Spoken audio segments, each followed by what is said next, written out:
Hey, what's going on, everybody? It's Brian from the Daily AI Show. Thanks for joining us for another Saturday Conundrum. I really like this one. It's called the Justice Mirror Conundrum. And the reason I like it is because it really has to do about proliferation of data, something that AI is going to really make accessible to a lot of people who don't currently have it. And so this one is about what happens when you have AI and it has the ability to access all sorts of disparate types of data that now show where justices and maybe injustice have been historically. And then do you use that tool? Is that something that we want to do as a society? Sounds like a good idea. But as you're going to see with this conundrum, what happens if it accidentally, as it's doing the work, sort of turns and points its finger back at you and you become part of the injustice? What happens then? Do we decide that that's something we're okay with, even if it means we sort of get wrapped up in it and historically generations before us that we might have been attached to get wrapped up in that? It's an interesting conversation. So this is what the situation is, and then we'll get to the conundrum. So AI now gives ordinary people access to powerful investigative tools. Public records, property transfers, court filings, genealogies, and financial histories can all be analyzed at scale. And this opens the door to surfacing long-buried injustices, things like land theft, exclusion, exploitation, or race contributions. Patterns that were once too complex or buried too deep can now be uncovered with a prompt. For many, this feels like a long overdue process. The ability to expose harm no longer rests solely with governments or academics, but turning on that spotlight comes with a price. AI does not draw a moral line between perpetrators, bystanders, or beneficiaries. The same data that uncovers stolen land or suppressed voices might also reveal how your own family, workplace, or neighborhood quietly profited. The line blurs fast. What happens when tools used to seek justice for others bring uncomfortable truths about your own story? So here's the conundrum.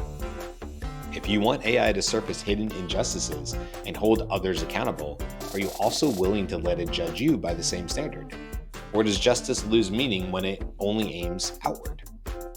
So, interesting conversation. I hope you enjoy this one. This was really interesting for me to research and then have the podcast be created after it. I enjoyed both of them.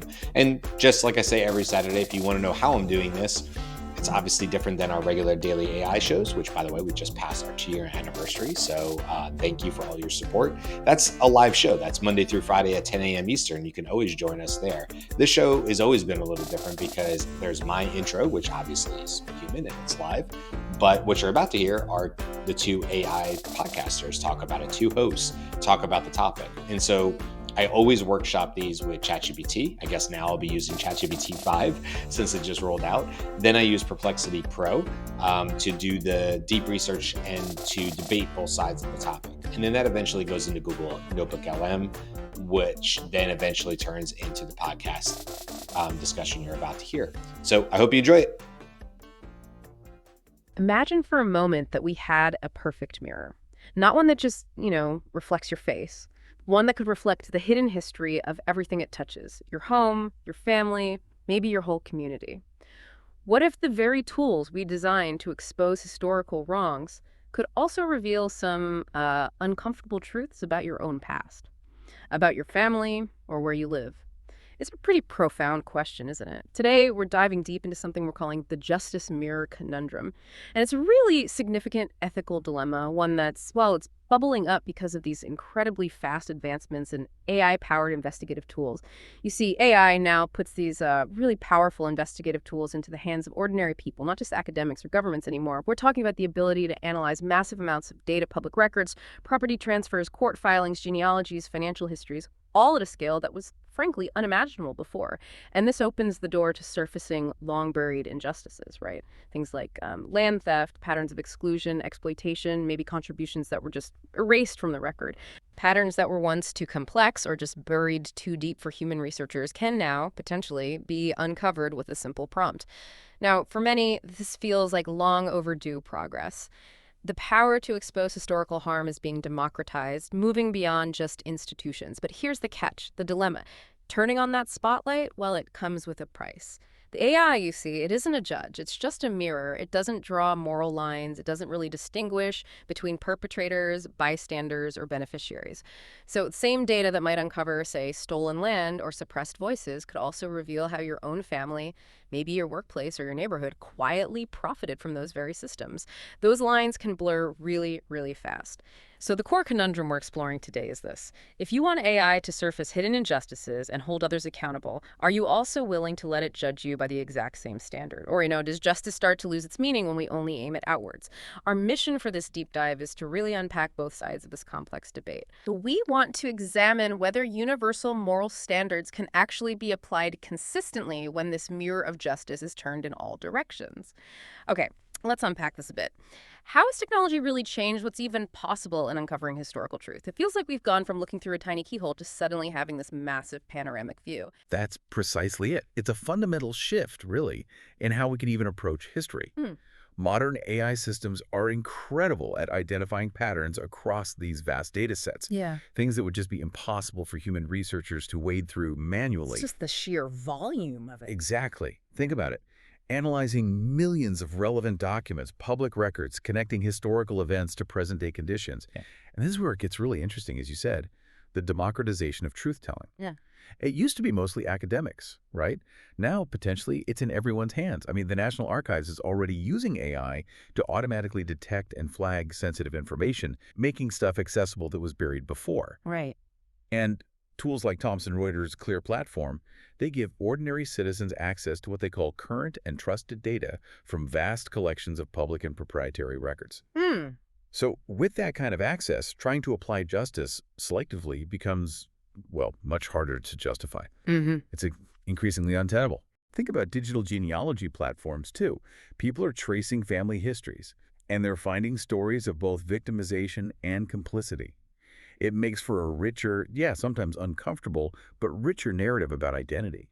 The mirror is becoming powerful and pretty much everywhere. That is a powerful shift. It sounds like this isn't just about uncovering external wrongs anymore, but maybe forcing a kind of reckoning with our own collective pasts.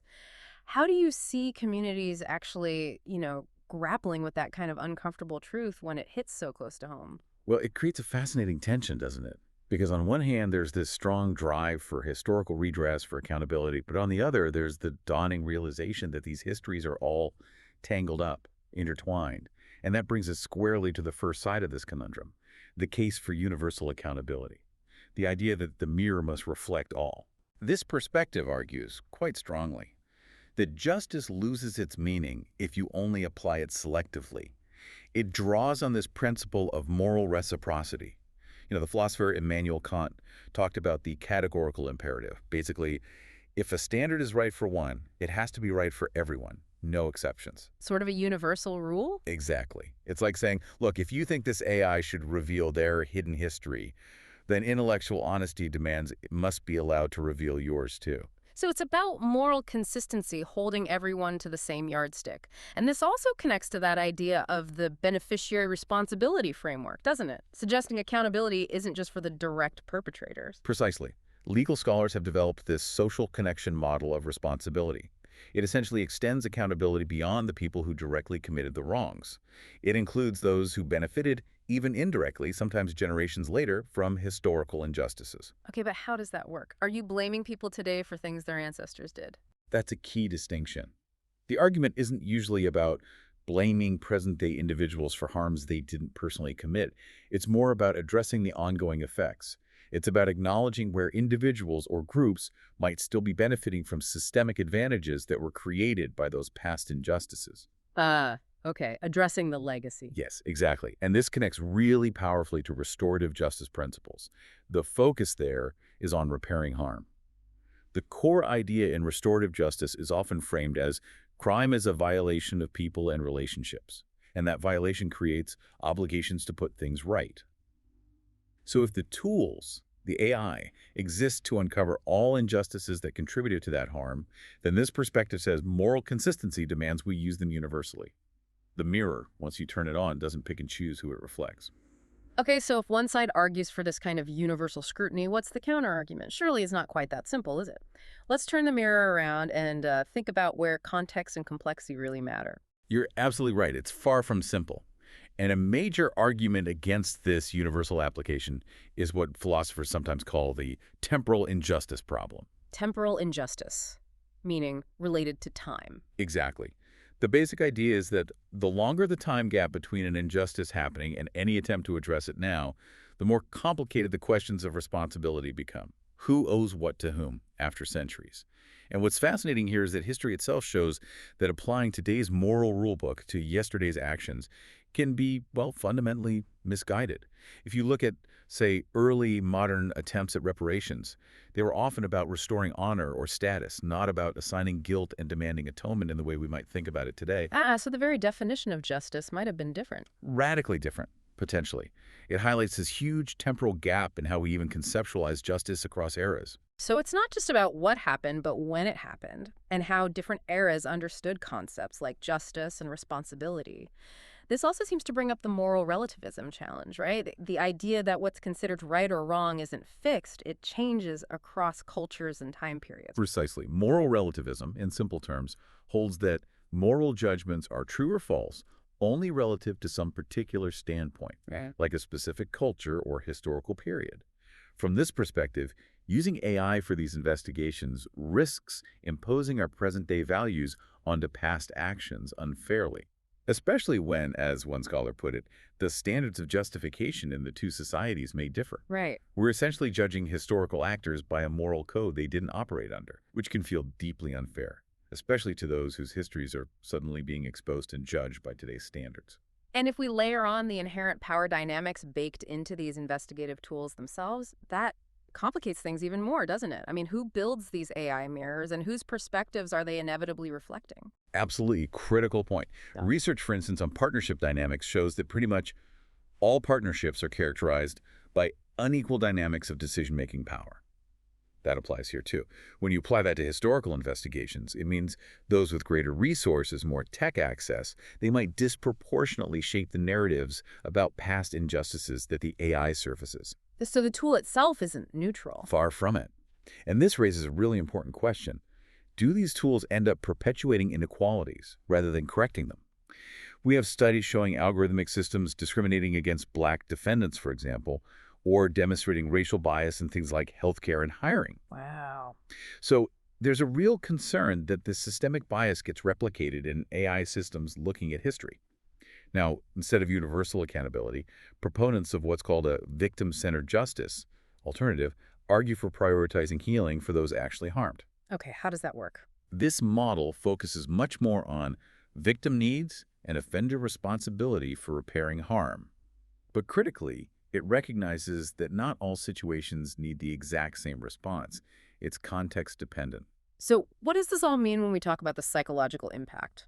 On individuals, on communities, it sounds like the approach to justice has to be really carefully considered to avoid causing even more harm. That's absolutely critical. Research into restorative justice practices consistently shows that victims benefit most when they actually maintain control over the process. That includes, importantly, the ability to choose to become involved or to cease involvement. Choice is key. Yes. Applying a universal standard, regardless of context or victim preference, removes that element of choice. And there's a real risk of re-traumatizing communities that have already suffered historical harm by forcing them into a process they didn't choose or aren't ready for. The psychological impact research is pretty clear. Restorative practices have a positive psychological impact on victims, but specifically when they focus on empowerment and healing, not just abstract principles of universal justice. So context-sensitive approaches might just be far more effective and, frankly, less damaging. Okay, so we've explored these ethical tensions, the push and pull between universal standards and context. But let's zoom in on why this dilemma feels so urgent right now. It's not just that AI can uncover these patterns, but something about how it does it and what that implies for the mirror's reflectivity, right? Exactly. AI's unique power isn't just about speed, though it is incredibly fast. It's about its ability to connect dots, to see relationships in data that no human, or even team of humans, could ever realistically uncover. It finds links we didn't know existed. Precisely. This isn't just faster research. It creates a new level of interconnectedness that almost forces the mirror onto everyone, whether they ask for it or not. Modern AI systems excel at identifying these subtle patterns across, again, vast data sets. They can analyze millions of relevant documents and public records, linking historical events to present-day conditions in ways we couldn't before. It's a profound qualitative shift. So just to put it simply, AI isn't just finding information that's already there. It's kind of creating new information by connecting things we never saw as connected before. Can you give us a feel for that? Yeah, think of it like this. AI might not just find person A owned this land. It might connect person A, who was part of this company, which records show funded this particular system of exploitation, and whose descendants, traced through genealogy records, are now prominent in this present-day community. Wow, that's intricate. It is. It's linking people, businesses, assets, affiliations, all this vital content across centuries, even when names change slightly or records are obscure. That's what they call entity resolution capabilities. Hmm. So the question really shifts, doesn't it? It's no longer if we can uncover these complex historical injustices, but whether we should apply these incredibly powerful capabilities universally, given what they can reveal. And that leads to another problem. It does. It brings us to what some call the transparency paradox. You see, there's a push for AI transparency, things like explainability, interpretability, accountability. We want to know how the AI reached its conclusion. Makes sense. But the paradox is, the more transparent these systems become, the more they reveal the subjective choices that were embedded in them by their human creators. What data was included? What was excluded? How were connections weighted? All these requirements, explainability, interpretability, accountability, they ultimately depend on human judgments about what counts as relevant evidence or an appropriate standard. Which means these AI-powered historical investigations inevitably reflect the biases and assumptions of the people who built and trained them, potentially undermining any claim they might have to objective universal justice. That's a truly awkward position, isn't it? So given these two really compelling yet seemingly conflicting sides, one pushing for a universal application, the other for nuanced, victim-centered, context-aware approaches, where do we possibly find common ground? Is there any overlap? Well, one area where both sides often seem to converge, at least implicitly, is on the need for fair processes. Even if they disagree on the outcome or the standard, the way we go about it matters. Procedural justice. Exactly. This is the concept of procedural justice. It suggests that legitimacy, whether people accept a decision or an outcome, often comes more from the fairness of the process used to reach it, rather than the perfection of the outcome itself. Think about research on team accountability, for example. It shows that shared expectations of being held answerable don't just appear. They emerge through interdependent processes where people interact and create mutual expectations. So it's about dialogue and agreement on the rules of engagement. It could be. This model suggests communities might be able to develop legitimate standards for historical accountability through inclusive, deliberative processes talking it through, rather than having universal mandates imposed from the top down, or fully by the technology. There are actually tools used in partnership dynamics, power awareness tools, that offer a potential model. How do they work? They basically help participants identify key decision-making topics and who holds the power in those decisions. And they promote open, honest discussions about decision-making processes. Now, if you applied something similar to historical investigations, maybe these kinds of tools could help communities negotiate appropriate standards for accountability, while still respecting different perspectives on what justice actually requires in their specific context. It becomes about how the mirror is wielded, not just what it shows. It seems clear that as these AI investigative tools get more sophisticated, more accessible, this justice mirror conundrum is only going to intensify, isn't it? I think that's unavoidable. These technologies are genuinely revolutionizing investigations. Yeah. They enable faster, smarter investigation analysis. They can automate data ingestion, preparation, analysis, and reporting. The capability is only growing. So the challenge ahead isn't really the technology itself, is it? It's us. It's developing the ethical frameworks, the wisdom, really, to handle the complexity that these powerful tools reveal. Absolutely. Both the universal accountability side and the contextual approaches, they offer valuable insights. It suggests that maybe the resolution isn't strictly one or the other, but perhaps finding hybrid approaches, ways to combine consistent procedural standards with the flexibility that adapts to different historical contexts and community needs. So ultimately, that question we started with, whether justice loses meaning when we only aim it outward, It really seems to depend on our collective willingness, doesn't it? Mhm. Our willingness to engage with the uncomfortable truths that these AI-powered investigations might reveal about all aspects of our shared history. Because the mirror of justice, once you activate it with this kind of power, it seems like it reflects indiscriminately. And that forces us really to choose between a kind of selective blindness, looking away when it gets uncomfortable, or undertaking the really difficult, perhaps painful work of a comprehensive moral reckoning. A lot to think about.